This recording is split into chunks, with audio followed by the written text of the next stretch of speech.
ഒപ്പിടാൻ ബഹുമാനായ ശ്രീ പിണറായി വിജയന് യാതൊരു മടിയും ഉണ്ടായിരുന്നില്ല. എന്നിട്ട് അദ്ദേഹം പറയുന്നു ഞാൻ വർഗീയത എതിർ.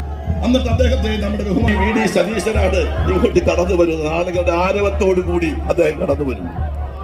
ഞാൻ പറഞ്ഞു വന്ന് അവസാനിപ്പിക്കുന്നു. നമ്മുടെ വിദ്യാഭ്യാസ മേഖലയെ അലകും പിടിയും തകർത്ത് കേരളത്തിന്റെ അഭിമാനമായിരുന്ന വിദ്യാഭ്യാസ മേഖലയെ തകർത്തവരാണ് ഇവരെങ്കിൽ നമുക്ക് പ്രതികാരം ചെയ്യണ്ടേ? നമുക്ക് പ്രതിഷേധിക്കണ്ടേ? ഇവരിൽ നിന്ന് നമ്മുടെ സംസ്ഥാനത്ത് നമ്മൾ രക്ഷിക്കണ്ടേ? നമ്മുടെ രാജ്യത്തിന്റെ ക്രമസമാധാനം, നമ്മുടെ രാജ്യത്തിന്റെ സ്വൈര്യ ജീവിതം എല്ലാം തകർന്ന് തരിപ്പണമായിരിക്കുന്ന ഒരു കാലഘട്ടം. ഇത് അദ്ദേഹം ഈ വേദിയിലേക്ക് കടന്നു വരുന്നു ആവേശഭരിതനായി.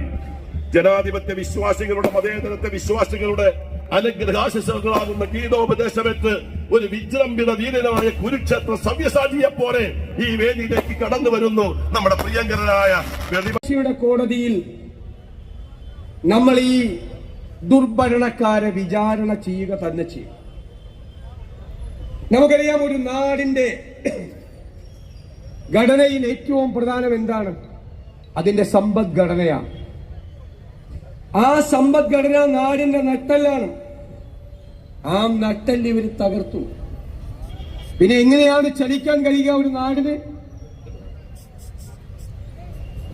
അടുത്ത മാസം ബഹുമാന്യനായ മുഖ്യമന്ത്രി ശ്രീ പിണറായി വിജയൻ അധികാരത്തോട് സലാം പറയും.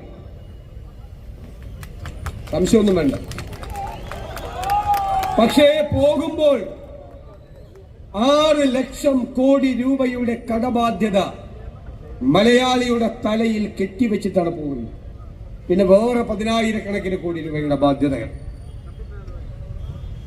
അവർ കേരളത്തെ ഭജന സംഘത്തിനെ കൊണ്ട് ഗാനമേള നടത്തിയെന്നാണ്. അവർ 8 ലക്ഷം രൂപ എഴുതിയെടുത്തു. അവര് പറഞ്ഞ് ഞങ്ങൾ അങ്ങോട്ട് പോയിട്ട് പോലുമില്ല. അവരുടെ പേരിൽ എഴുതിയെടുത്തത്. ഞാൻ ഇവരോടൊക്കെ ഒരു കാര്യം പറഞ്ഞു. കൊല്ലത്ത് CPM കോർപ്പറേഷൻ ഭരിക്കുമ്പോൾ അവരൊരു ഫെസ്റ്റിവലാണ്. അപ്പോ ഒരു കുതിരയെ കൊണ്ടുവന്നെന്നാണ് പറയുന്നത്. കുതിരയെ കൊണ്ടുവന്നെങ്കിൽ വാഹനം വേണ്ടേ? അപ്പൊ വാഹനത്തിന്റെ ചെലവ് എഴുതിയെടുക്കണ്ടേ?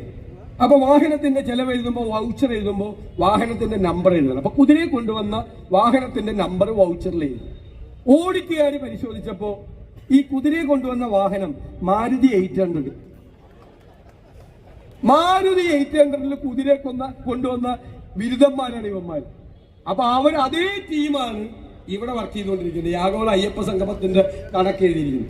അസംബ്ലി കൊടുത്ത കണക്ക് വേറെ, ഓഡിറ്റിന് കൊടുത്ത കണക്ക് വേറെ, ഹൈക്കോടതി കൊടുത്ത കണക്ക് വേറെ. കണക്ക് എവിടെ യോജിക്കുന്നില്ല. അടിച്ചു മാറ്റിയതാണ്. എടോ, അയ്യപ്പന്റെ അടിച്ചു മാറ്റാമെങ്കിൽ